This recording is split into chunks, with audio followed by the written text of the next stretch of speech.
Samajwadi party में बार बार उम्मीदवार बदले जाने पर बीजेपी ने अब करारा हमला बोल दिया है। उत्तर प्रदेश के डिप्टी सीएम ब्रजेश पाठक ने कहा कि समाजवादी पार्टी हार के डर से बार बार अपने उम्मीदवार बदल रही है। उन्होंने दावा किया कि समाजवादी पार्टी गठबंधन प्रदेश में कहीं भी जीत नहीं पाएगा। पार्टी बार बार अपना प्रत्याशी बदल रही, स्टैंड बदल रही है। हार का डर उनके अंदर तक समा गया है और प्रदेश में कहीं से भी समाजवादी पार्टी गठबंधन जीतने वाला नहीं है। 0 सीटें आने वाली है। कन्नौज, मैनपुरी से सभी सीटों पर भारतीय जनता पार्टी प्रचंड बहुमत के साथ जीतेगी। तो कन्नौज में आज का दिन बड़ा खास, हाई प्रोफाइल मुकाबला और दोनों ही पार्टियां जी जान अपनी झोंक चुकी हैं। मैं अमित का एक बार फिर से रुख करती हूँ। कन्नौज में वो मौजूद है। अमित, अखिलेश यादव निकल चुके हैं घर से नामांकन के लिए। जी हाँ, बिल्कुल। देखिए, वो लखनऊ से वो निकल चुके हैं अखिलेश यादव अपने नॉमिनेशन भरने के लिए, और जो समय है 12 बजे के आसपास वो यहाँ पर पहुंच जाएंगे। 12, सवा 12, 12:20 तक वो इस पार्टी कार्यालय में पहुंचेंगे। मैं सबसे पहले तो इस पार्टी कार्यालय की तस्वीर दिखा दूं। कन्नौज का ये पार्टी कार्यालय है समाजवादी पार्टी का, और यहाँ पर वो पहुंचेंगे अखिलेश यादव 12, सवा 12 बजे के आसपास। उसके बाद सीधे यहाँ से वो जाएंगे, सीधे अखिलेश यादव जाएंगे यहाँ से वो डीएम ऑफिस, जहाँ पर वो नॉमिनेशन भरेंगे। और प्रोफेसर राम गोपाल यादव इस वक्त हमारे साथ है। हम उनसे बातचीत करने की कोशिश करते हैं। प्रोफेसर साहब, अखिलेश यादव निकल चुके हैं लखनऊ से नॉमिनेशन भरने के लिए। तो उसके लिए तो इंतजार सभी कर रहे हैं, हम भी निकल। पूरी तैयारी कर ली गई है प्रोफेसर साहब? तैयारी किधर है सर? पूरी तैयारी कर ली गई है पूरी। ब्रजेश पाठक ने कहा है कि हार के डर से समाजवादी पार्टी बार बार कैंडिडेट बदल रही है। ब्रजेश से कहो कि अभी उन्नाव की सीट बचाएं।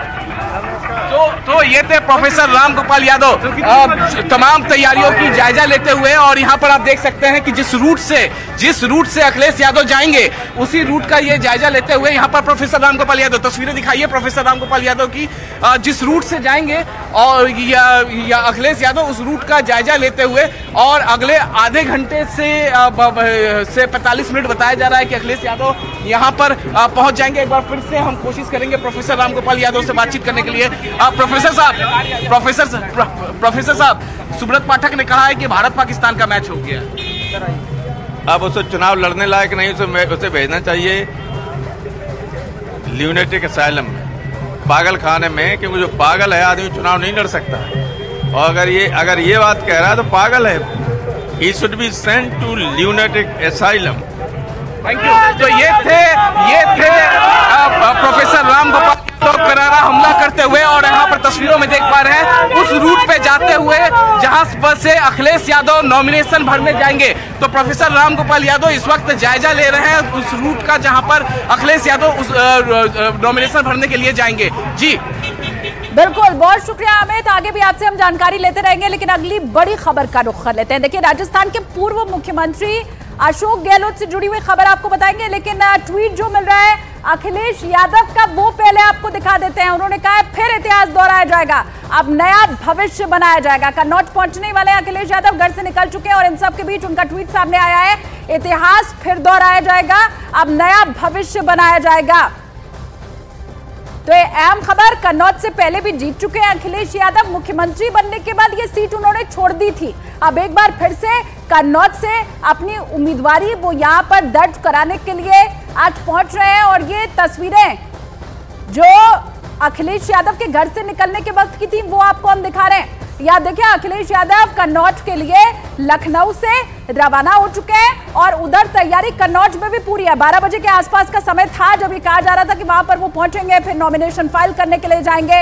ये बहुत बड़ी खबर और तस्वीर हम आपको दिखा रहे हैं कि किस तरह से अखिलेश यादव घर से निकल चुके हैं। और निकलते निकलते उन्होंने ट्वीट किया और ये बात बताई कि इतिहास दोहराया जाएगा।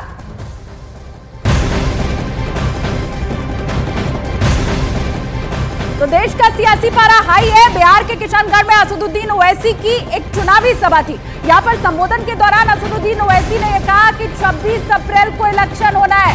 26 अप्रैल को शुक्रवार का दिन है और इस दिन को न तो शैतान की कामयाबी होगी, न ही शैतानी ताकत की।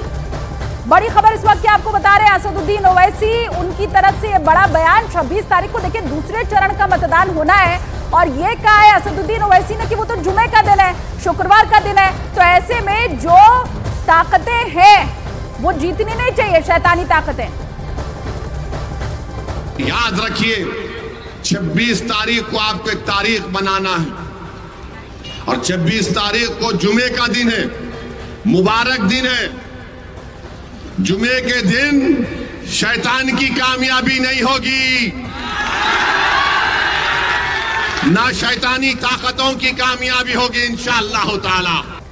और ओवैसी के इसी बयान के ऊपर बेगूसराय से सांसद और केंद्रीय मंत्री गिरिराज सिंह ने अब पलटवार किया है। उन्होंने कहा है कि ओवैसी को शायद पता ही नहीं है कि वो खुद जिन्ना का जिन्न लेकर घूम रहे हैं। शैतान जिसको बता रहे हैं उस शैतान को डिब्बे में बंद करने का मंत्र भी हम जानते हैं। शायद ओवैसी को पता नहीं है कि वो खुद जिन्ना का जिन लेकर के शैतान जिसको बता रहे हैं, शैतान को डब्बे में बंद करने का भी मंत्र हम जानते हैं।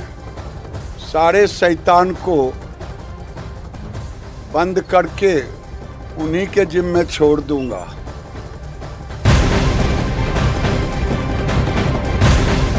देखिए, लोकसभा चुनाव के लिए जमकर प्रचार किया जा रहा है। राजनीतिक पार्टियां चुनावी अखाड़े में जमकर पसीना भी बहा रही हैं, सियासी पारा चढ़ा हुआ है। उधर नेताओं की जुबानी जंग भी देखने को मिल रही है।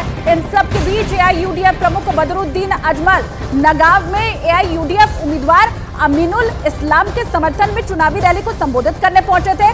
यहाँ पर उन्होंने असम के मुख्यमंत्री हेमंत बिस्वा शर्मा को चुनौती दे दी। बदरुद्दीन अजमल ने कहा कि वो सांसद बनते ही 700 नए मदरसे खोलेंगे। ये बड़ी खबर। को लेकर क्या कहेंगे? ये जो पूरा ओवरऑल मुकाबला है उसको लेकर आपकी प्रतिक्रिया? ओवरऑल मोदी जी जो 400 का सपना देख रहे हैं वो पूरा नहीं होगा। इंडिया बहुत ऊपर जाएगी, एनडीए बहुत नीचे आएगी। और सर 700 मदरसों वाले अपने बयान को लेकर आप सर प्रतिक्रिया दीजिए। बिल्कुल, हम अपनी जगह पे हैं। इलेक्शन जीतने के बाद हम 700 मदरसों को फिर खोलेंगे। लोकसभा चुनाव की सबसे बड़ी कवरेज, सबसे बड़ा दंगल, सिर्फ न्यूज़ 18 इंडिया पर। कर्नाटक में मुसलमानों को आरक्षण देने के लिए ओबीसी सूची में शामिल किए जाने पर प्रधानमंत्री नरेंद्र मोदी ने उठाए सवाल। कहा, आंध्र प्रदेश में धर्म के आधार पर आरक्षण देने के बाद इसे देश में फैलाने की कोशिश। मुस्लिम आरक्षण को लेकर कर्नाटक के सीएम सिद्धारमैया का पीएम मोदी पर पलटवार। सिद्धारमैया ने पीएम मोदी के सभी दावों को झूठा बताया। बैतूल की रैली से पीएम मोदी ने विपक्षी गठबंधन पर साधा निशाना। बोले, इंडिया अलायंस वाले 1 साल में एक प्रधानमंत्री वाला फॉर्मूला बना रहे हैं। पीएम मोदी के कर्नाटक में मुस्लिमों को ओबीसी सूची में शामिल करने पर दिए बयान पर कांग्रेस ने